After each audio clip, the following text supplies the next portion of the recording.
Vamos então retomar esse segundo momento da nossa revisão Insight por meio... Epa, eu tenho que compartilhar com vocês a tela. Então, vou compartilhar aqui com vocês a primeira questão da parte de figuras de pensamento. Vamos lá, ampliando aqui o slidezinho. Vamos lá, beleza. Aí é o seguinte, a primeira questão é na PPL 2016, assim. Ao abordar uma etapa do desenvolvimento humano, o poema mobiliza diferentes estratégias de composição. O principal recurso expressivo empregado para a construção de uma imagem da adolescência é... Então, qual é o recurso usado para representar a imagem da adolescência? Aí, a gente vai ler o texto. Eu já tinha lido, mas como deu travada, eu vou reler aqui, tá? O adolescente. A vida é tão bela que chega a dar medo. Não medo que paralisa e gela, estátua súbita, mas esse medo fascinante e fremente de curiosidade que faz o jovem felino seguir para frente, farejando o vento, ao sair a primeira vez da gruta. Medo que ofusca, luz, cumplicentemente. As folhas contam-te um segredo, velho como o mundo. Adolescente, olha, a vida é nova. A vida é nova e anda nua, vestida apenas com o teu desejo. Vamos lá, apareceu algumas mensagens aqui no chat. Voltou ao normal? O som tá ruim, é?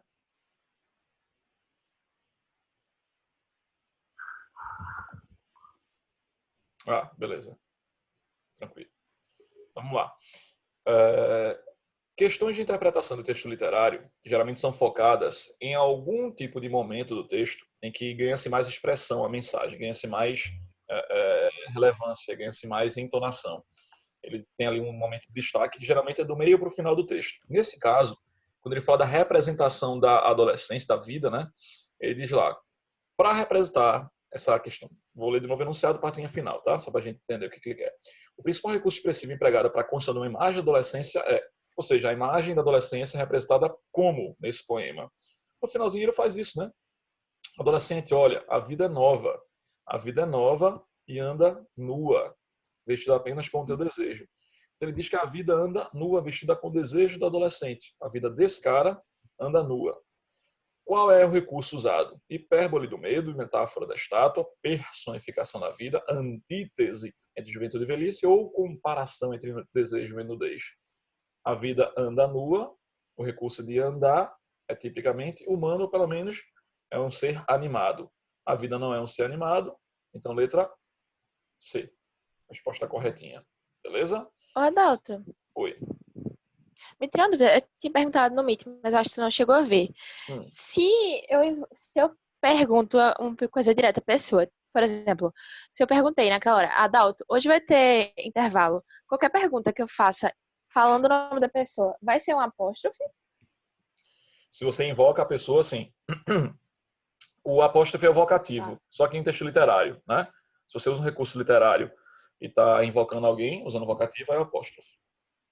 Tá bom. De boa? Segunda questão. Testes. É o texto, é enunciado da linha 2010, assim. Quantas influências... Oi? Aonde? Oi? Ei, beleza, hein?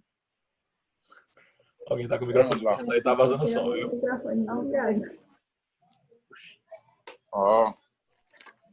Galera, fecha o microfone aí, galera, pra não vazar o som. Tem alguém com o microfone aberto, tá vazando o som aqui. É Vinícius. Vinícius. Valeu. Ó, quantas influências que a internet pode exercer sobre os usuários, o autor expressa uma reação irônica em qual trecho? Em qual trecho tem ironia? Vamos ver. O texto é testes. Mas assim, um dia desses resolvi fazer um teste proposto por um site da internet. O nome do teste era Tentador. O que Freud diria de você? Uau! Respondi a todas as perguntas e o resultado foi o seguinte. Os acontecimentos da sua infância a marcaram até os 12 anos. Depois disso, você buscou conhecimento intelectual para seu amadurecimento. Perfeito. Foi exatamente o que aconteceu comigo. Fiquei radiante. Eu havia realizado uma consulta paranormal com o pai da psicanálise e ele acertou na mosca. Estava com tempo sobrando e curiosidade é algo que não me falta, então resolvi voltar ao teste e responder tudo diferente do que havia respondido antes. Aqui umas alternativas esdrúxulas que nada tinha a ver com a minha personalidade. E fui conferir o resultado que dizia o seguinte. Os acontecimentos da sua infância a marcar até os 12 anos. Depois disso, você buscou conhecimento intelectual para seu amadurecimento. Ou seja, a mesma mensagem de antes. Por causa disso, sabendo que o teste já tinha, né, esse artificialismo, que não era real, que não era natural, a autora tinha antes expressado uma ironia. Onde ela expressou uma ironia? Em qual alternativa? Marquei umas alternativas esdrúxulas que nada tinham a ver. Os acontecimentos da sua infância marcaram até os 12 anos. Dia desse, resolvi fazer um teste proposto por um site da internet. Respondi a todas as perguntas e o resultado foi o seguinte. Fiquei radiante e havia realizado uma consulta paranormal com o pai da psicanálise. Resposta letra é. De boa. Qual é a grande sacada da letra E? Ela está tirando onda. É claro que ela sabe que não é o pai da psicanálise, que é um teste de internet, que ali não vai demonstrar a realidade, né? Vai ser, de fato, o próprio Freud. Então, letra é a resposta correta da segunda questão. Terceira é bem simples. Ela dá a definição do que é o oxímoro, que a gente já viu, né? A união de opostos em que eles se anulam. E ela quer que você identifique, nesses excertos aí de um poema de Hilda Hist, onde é que está o paradoxo, o oxímoro. Beleza. Dos dois contemplo. Rigor e fixidez. Passado e sentimento me contemplam. De sol e lua, de fogo e vento, te enlaço. Areia, vou sorvendo a água do teu rio. Ritualiza a matança de quem só te deu vida. E me deixa ver nessa que morre. O bisturi e o verso. Dois instrumentos entre as minhas mãos. Em qual alternativa eu percebo opostos que não poderiam normalmente se aceitar? Só numa irrealidade é que se consegue aceitar. Conseguem coexistir. Letra D.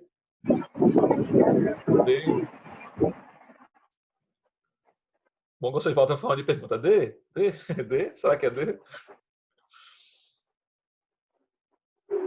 Resposta letra D. Me deixa viver nessa que morre. Me deixa viver nessa que morre. Veja, viver em algo que morre? Como assim? É porque eu vivo a vida. Estou vivendo numa que morre. De certa forma, a vida está morrendo. Ah, não, mas não é real, não é literal. Você tem que transgredir o real. Tem alguém vazando som de novo aí. Julinha, fecha o microfone, Julinha. Por favor, amor. Valeu, bebê. Desculpa. Nada, não tem estresse não. Quando eu falo que me deixa ver nessa que morre, me deixa ver na vida que morre. Pô, a vida morre? Não é meio um contrassenso? Exatamente, o paradoxo é isso. É a união de opostos em que há uma anulação. Só há uma aceitação se você for questionar o sentido, transgredir a realidade. Beleza? Então, nesse caso, letra D. Resposta corretinha. De beleza? De boas? Vamos passar agora para os movimentos literários. Eu coloquei na nossa revisão 2 movimentos literários que têm relevância, né, para o Enem, que de certa forma são abordados pela prova do Enem, né, que é o Barroco e o Romantismo. São 2 movimentos que nós já trabalhamos, mas trabalhamos inclusive, né, no momento da pandemia, então muitos de vocês acabaram não vendo, não assistindo, não tendo acesso aos vídeos. Então, vamos começar pelo Barroco. Vocês percebem que sempre começa um movimento literário com base numa manifestação artística distinta, pintura, escultura, enfim, né?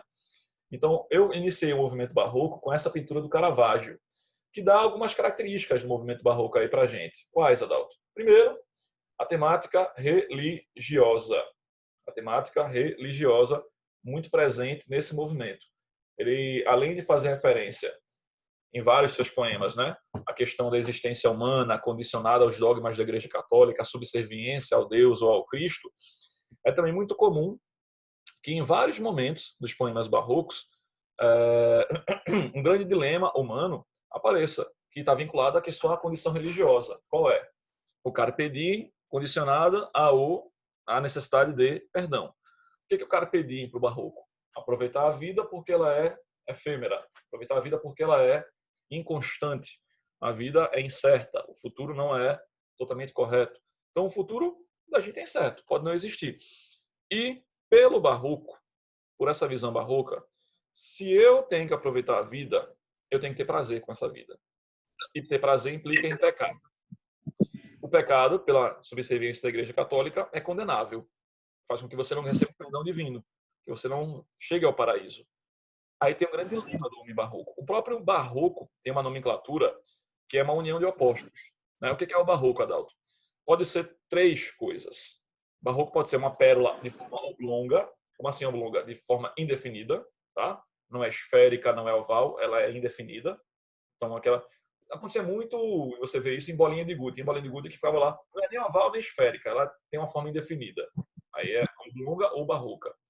Um terreno assimétrico, o terreno devia ser plano, retinho, mas não é. Então, é algo com uma imperfeição. Ou pode ser um processo de dedução com uma resposta equivocada, chamado silogismo. Eu dou uma premissa, uma outra premissa, mas a resposta não é coerente. Beleza? Você fala assim, o mar é feito de água e sal. Bolachas são feitas de água e sal. Então a conclusão é que o mar é um bolachão. Não. Porque tanto a primeira como a segunda estão em sentido metafórico. Então a conclusão não consegue ser correta a partir disso. São silogismos barrocos, de dedução completamente equivocada. Beleza? Senhores, contamos com a nova presença aqui na nossa aula do Zoom. O professor Fábio Costa, vulgo Stanley Ipix, está aqui na nossa sala, vendo a aula. Beleza, filho? Oi, Adalto, tudo bom? Tá me ouvindo? Estou ouvindo e vendo. Massa, velho. Passei para prestigiar a sua aula, aprender um pouco mais. Dar um abraço, um beijo nessa galera que estou morrendo de saudade deles. Valeu, velho. Parabéns aí pela aula, viu? Massa, show de bola. E, galera, aproveitem esse projeto, foi feito pensando em vocês. E espero que aproveitem o máximo, né? Aprendam bastante. Quinta-feira eu espero vocês também. Ó, quem mandou uma aí? Juju na média, ó, Adalto. Juliana. Fabinho, boa tarde. Mônica. Joia. Um beijo. Desculpa atrapalhar. Valeu, Luciano. Não, filho, atrapalha não. Atrapalha não. Era bom uma aula em que eu estivesse aqui falando de Augusto dos Anjos, para falar para que você me ajudasse na compreensão de vários poemas dele, inclusive aquele que começa com eu, filho do carbono e do amoníaco, verme de rutilância. Monstro de escuridão e rutilância. Eita, ele sabe, olha que safado. Sofro desde a epigênese da infância, a influência do signo e dos zodíacos. Show, garoto. Bora marcar mesmo. Decorou, foi safado.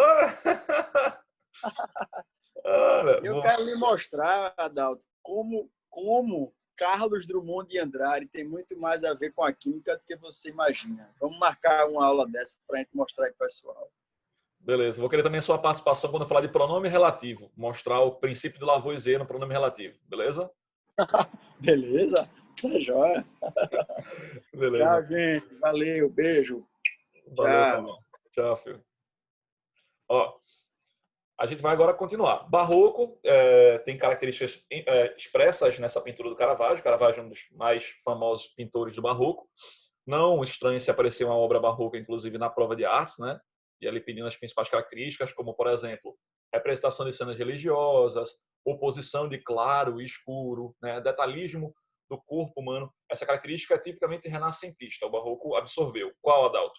A tensão muscular, a tensão do músculo, a definição do músculo. Perceba que esse primeiro rapaz aqui, né, à direita, que está segurando o Cristo, ele está com a perna bem tensa, né? A tensão muscular da panturrilha ali. Por quê? Simbolizando a tensão humana diante da perda do seu Messias, diante da perda do seu Salvador. Tá? Perceba também o tom de pele do Cristo e compare o tom de pele dos outros. Divino, angelical, superior, alvo, branco. Então, claro, os outros, humanos, também pecadores, tom de pele um pouco mais escuro, um pouco mais fechado. Beleza? Dalton, o que é o Barroco? É um movimento que vai expressar o pensamento do homem do século XVII. No Brasil, ele começa em 1601. Tá? E esse pensamento do Barroco sofre uma divisão. O Barroco é um movimento de conflito entre o Renascimento, que já entra em um certo desgaste, o Renascimento, que já está em certo declínio, e a cultura medieval, a cultura teocêntrica, começa a ter uma ascensão, e vinculada aí, né, aos dogmas da Igreja Católica. Então, ele tem essa oposição. De um lado, o paganismo renascentista, sensualista também, e do outro, a onda religiosidade que faz retomar o teocentrismo medieval. Contexto histórico do Barroco, antes das características. Renascimento, que entra em decadência. A Contra-Reforma Protestante, que é o movimento da Igreja Católica para recuperar os fiéis perdidos pela Reforma Protestante. E no Brasil, é o momento da disseminação da cultura açucareira. Por que isso é importante saber, Adalto? Simples. A cultura açucareira no Brasil se dissemina, sobretudo, né, no Nordeste. Pernambuco, Bahia. E é nessas regiões em que o barroco vai se disseminar, que ele vai se fertilizar. Sobretudo na Bahia, mais até do que próprio em Pernambuco. Ele começa aqui, né, com a obra Prosopopeia, do Bento Teixeira, mas ele vai ganhar mais versatilidade, mais veemência lá na Bahia. Já surgiu uma perguntinha aqui, viu? De dia ele reza, de noite ele peca. É um pouco disso. O barroco é um ser dual, como o humano é, né? Como o humano é. Ele representa o dilema humano entre viver, mas ao mesmo tempo querer ir para o paraíso, ser perdoado, alcançar a graça divina. Quais são as características? Requinte formal, tá? O barroco é sempre muito metrificadinho, preferência pelos sonetos, rimas. Conflito espiritual, mostrando essa dualidade humana. Temas contraditórios, tá? Vida, morte, beleza, feiura, enfim, juventude, velhice. Então, sempre temas que estão em proposição. Efemeridade do tempo e carpe diem, muito comum.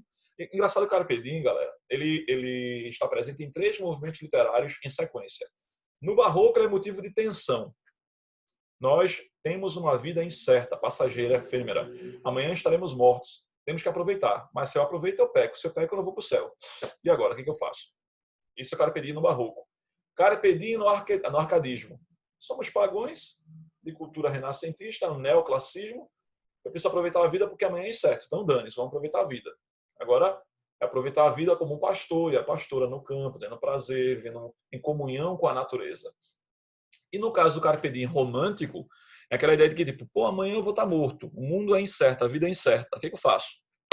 Vou meter o pé nas drogas, no álcool, consumir a minha vida rapidamente, porque a minha vida é uma droga, minha vida é péssima.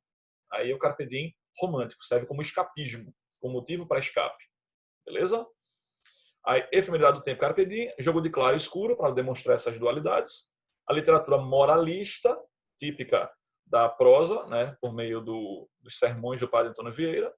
O cultismo ou gongorismo, que é o jogo de palavras, é a formalidade, a erudição, típica do barroco. E o conceptismo ou quevedismo, que é o jogo de ideias, sobretudo oposição, hipérbole. Tá?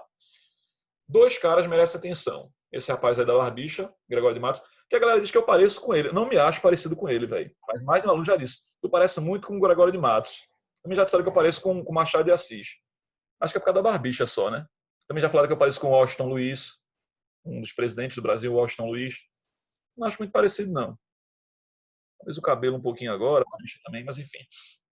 Botei uma micro biografia dele aí, tá? E aí vamos para as divisões da produção poética do Gregório de Matos. Poesia lírica. O que é a poesia lírica? É a poesia sentimental. No Gregório de Matos, a poesia lírica mostra uma certa oposição. Ao mesmo tempo que ele tem, às vezes, um tom um pouco mais pessimista, em função da vida melancólica, né? A certeza de que a vida é efêmera, ele também tem uma visão mais pura da relação amorosa com a amada, que é tratada aí de modo platônico. Né? A amada é aquele ser intangível, pura, delicada, intocável, e é, naturalmente, a mulher idealizada, a mulher admirada por esse poeta. Beleza? Surgiram aqui algumas perguntinhas no chat. Visconde Sabugosa. Parece um pouquinho, parece também, né? É a Barbicha é meu símbolo, né? Então, vamos lá. Poesia lírica. Esse poema daí mostra esse tom de, ao mesmo tempo, incompreensão e de tristeza do poeta, conseguindo pensar, conseguindo imaginar, ele encontrando uma incerteza na vida por meio da existência. Ele diz assim: nasce o sol e não dura mais que um dia. Depois da luz, segue a noite escura. Em tristes sombras morre a formosura. Em contínuas tristezas, a alegria. Porém, se acaba o sol, por que nascia? Se formosa a luz é, por que não dura? Como a beleza assim se transfigura. Como o gosto a pena assim se fia. Mas o sol e na luz falta firmeza. Na formosura não se dê constância. E na alegria sinta-se tristeza. Comece o mundo, enfim, pela ignorância. Pois tem qualquer dos bens por natureza, a firmeza somente na inconstância. Só uma coisa é certa, nada é certo. Só há uma firmeza, tudo é inconstante. Então essa aí representa a parte do lirismo do Gregório de Matos. Poesia erótica é aquela em que ele, por meio da visão também amorosa, consegue dar um teor mais sexual aos seus poemas, tá?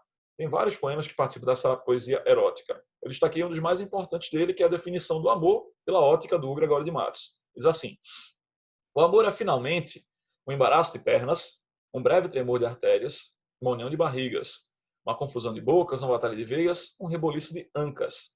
Quem diz outra coisa é besta. Ou seja, o amor é sexo. O amor é sexo de maneira... Tá travado, é? Tá travado, galera? Pronto, de boa. Acho que só foi para Luana só. O amor é sexo. É uma função poética daqui da linguagem, não? Ele está dizendo de uma maneira não convencional, não direta, que o amor é sexo.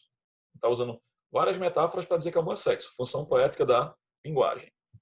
E aí eu vou para a poesia mais importante do Gregório de Matos, que deu mais notoriedade, que é a satírica, em que ele consegue ser crítico de todo e qualquer tipo de personagem, todo e qualquer tipo de personalidade da Bahia naquele momento. Autoridades políticas, eclesiásticas, até parentes. Ele criticou a própria mãe em um dos poemas dele.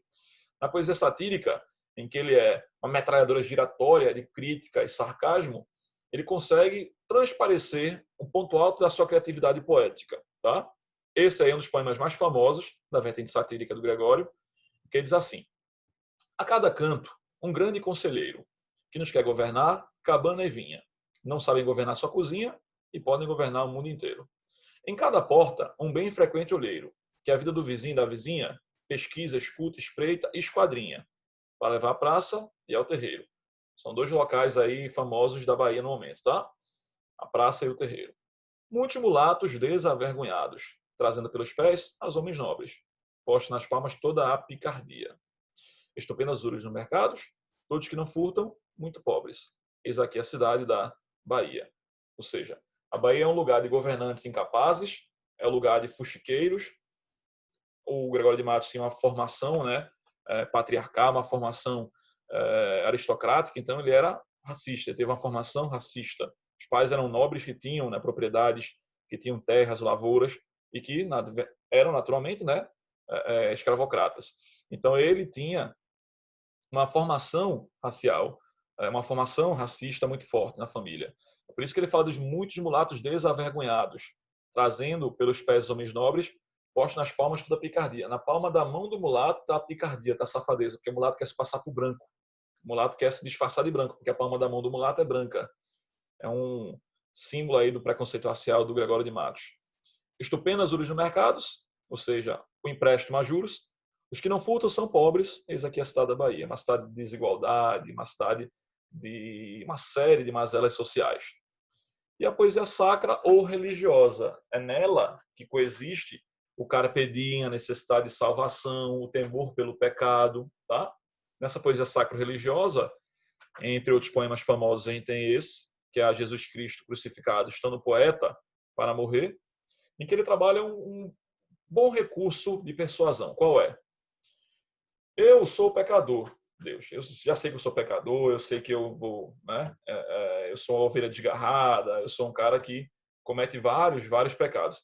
Mas o Senhor, Deus, por ser supremo, soberano, precisa me perdoar, para mostrar que o Senhor é superior. Ele usa essa estratégia. Olha o que ele diz.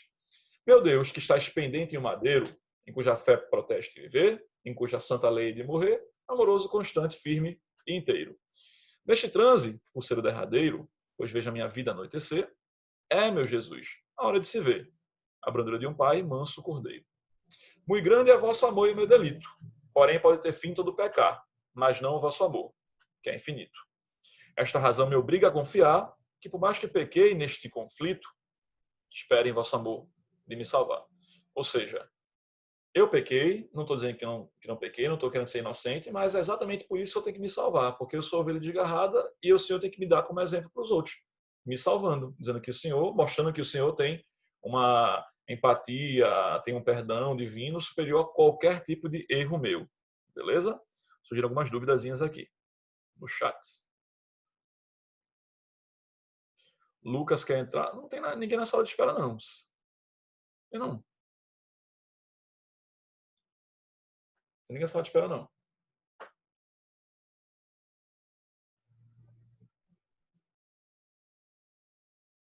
Não Também no grupo ele não falou nada.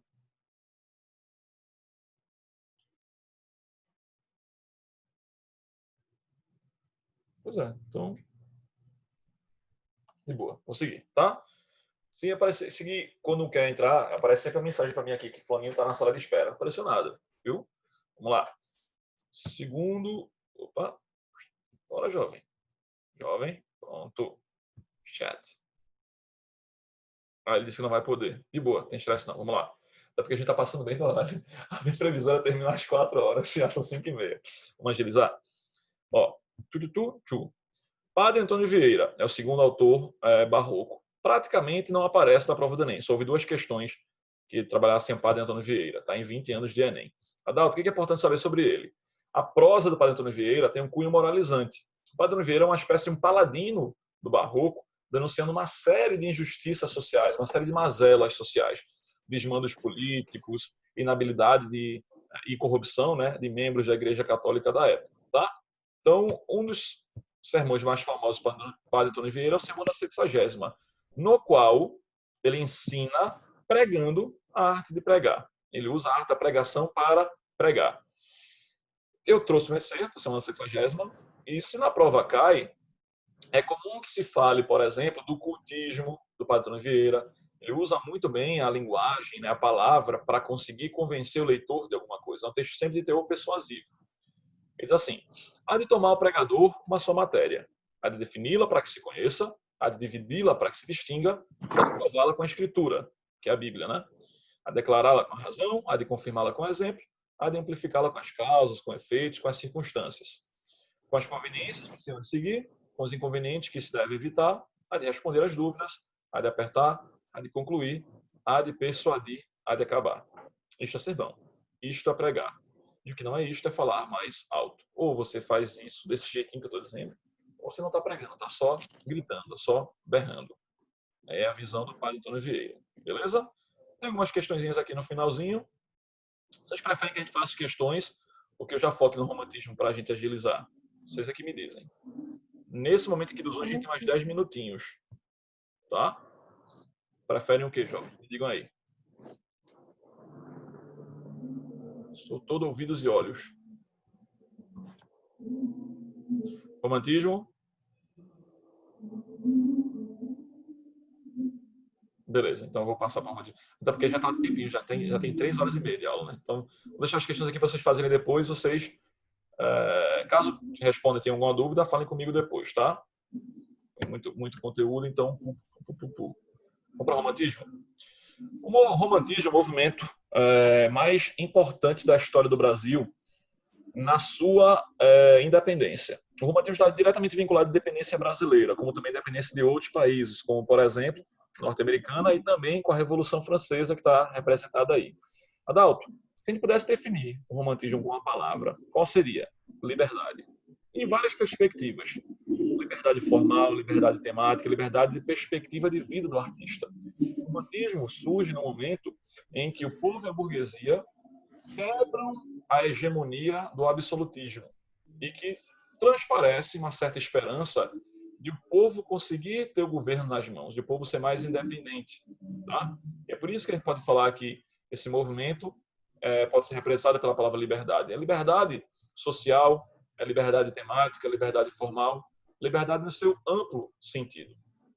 Então, botei a definição do que é romantismo: movimento artístico, político, filosófico, que valoriza o sentimentalismo, a subjetividade e a liberdade. Contexto histórico mundial do romantismo. Vocês já viram isso, né? Revolução Francesa, Revolução Industrial, porque ela permite a ascensão da burguesia e é ela quem financia esse romantismo. Formação e ascensão dessa sociedade burguesa, ruptura com padrões clássicos. E na Alemanha, em 1774, começa o movimento romântico pela publicação da obra O Sofrimento Jovem Werther de Goethe. Beleza?